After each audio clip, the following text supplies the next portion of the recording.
અંકલેશ્વર નગરપાલિકા ડિસ્પેન્સરી ખાતે નગરપાલિકા દ્વારા દર્દીઓ માટે વિવિધ સુવિધાઓ ઉપલબ્ધ કરવામાં આવી છે.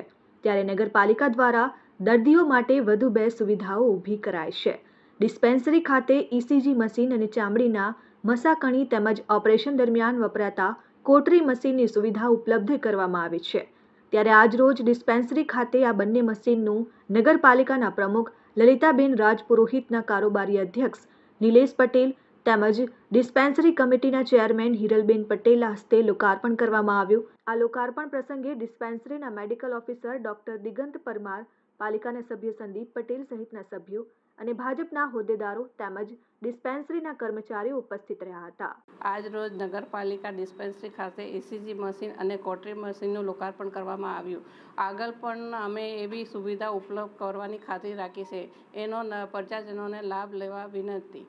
ને આ લોકાર્પણમાં પૂર્વ પ્રમુખ નરેન્દ્રભાઈ, સંદીપભાઈ, ચેરમેન શ્રી નિલેશભાઈ, ડિસ્પેન્સરી ચેરમેન હિરલબેન ને સંગઠનના હોદ્દેદારો અને નગરપાલિકાના સભ્યો હાજર રહ્યા હતા. આજે ઇસીજી મશીન અને કોટરી મશીનનું નગરપાલિકાની ડિસ્પેન્સરી ખાતે લોકાર્પણ થયું.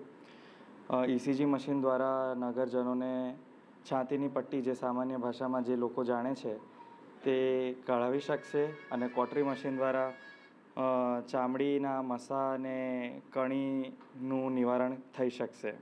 તેથી નગરજનોને વિનંતી છે કે લાભ લેવા આવે. Dharmesh Patel, RN news, Ankleshwar.